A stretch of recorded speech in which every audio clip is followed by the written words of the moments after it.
famous hedge fund trader once said that he loved being a trader because his job was to solve the most beautiful puzzle in the world, the puzzle of the markets. And that's what we do every day when we try and work out what might be happening today, tomorrow, next week and next year in the markets. And solving that puzzle this morning is made more complicated by the fact that the US markets were closed for trading last night for their Labor Day holiday. Now that means we don't have the traditional leads we would have from US markets to set us up for our trading day. But that doesn't mean we're without leads. Europe did trade, although Luxembourg was closed, but German markets were up a little over 0.5%. And trading yesterday in the Asia Pacific region really set us up for the week. Here in Australia, we saw some selling pressure that pushed the market down modestly, but in Hong Kong, there was real strength. In fact, the market there, the Hang Seng, was up more than 2%. And on a day when there wasn't much driving it, not many global macro factors, it did look like the undervaluation, the relative value argument that Hong Kong looks cheap compared to other major markets seemed to be in play in trading yesterday. The other big feature in overnight trading, which could inform the local market today, was support for metals prices. Gold prices traded back up towards their all-time high, just below the $3,500 an ounce mark. And we saw very good support for the semi-precious metals, platinum, palladium, both up 4% in trading overnight.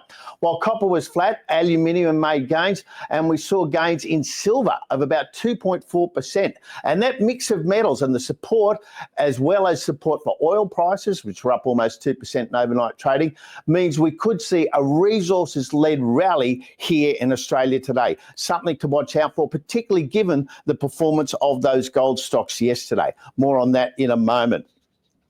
Today at 1 p.m. East Coast time, we'll be hosting a webinar, and the question we'll be attempting to answer is, are 2025's best gains ahead?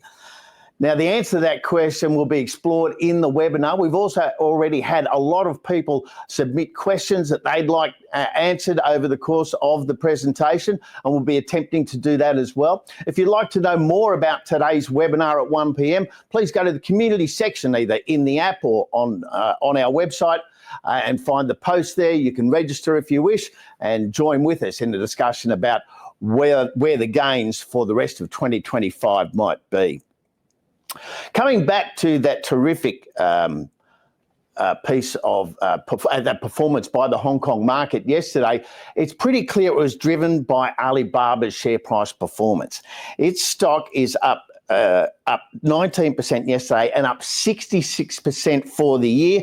And the numbers they released yesterday helped to justify those very strong gains because their quarterly profit was up 78%. And that sort of turnaround for a business is very important for the share price. And we saw that reflected in the big gains in Alibaba's price yesterday. Now, it was that 19% gain in Alibaba's share price that largely drove the Hang Seng gains, but it does feed into a point that we've been making over the course of this year, that the Hang Seng still looks undervalued relative to other markets, and a lot of analysts arguing that the AI component of Alibaba's business is yet to be properly valued by the share market. So certainly worth a look despite those very strong gains. And of course, the other big gainers yesterday, at least here in Australia, were the gold miners. We saw Capricorn Metals lead the way with a jump of 12%. Now, on Friday, it had reported a strong expansion plan, and the market appeared to really like that. It's bought several projects in Western Australia, and its share price is already up 81% year to date. But nonetheless, very positive momentum in Capricorn, and we saw that enthusiasm for gold stocks repeated across the sector.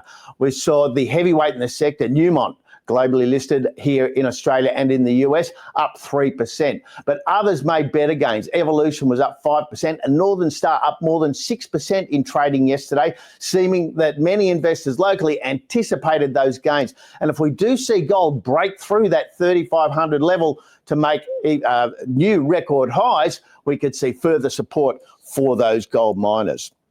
Finally, just looking at the Australian consumer, we saw a lot of reports across the season that were somewhat mixed, but overall the picture that's being painted of the Australian consumer is more positive than many analysts expected. And we saw that again with Harvey Norman.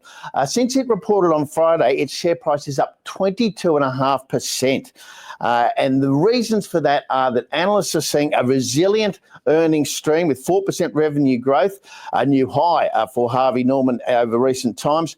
and a number of analysts raising their target on Harvey Norman to a buy. So those gains we saw in the share price reflecting that change in outlook for Harvey Norman, and once again reiterating why keeping a track of the company results of the shares you own is an important part of managing your portfolio.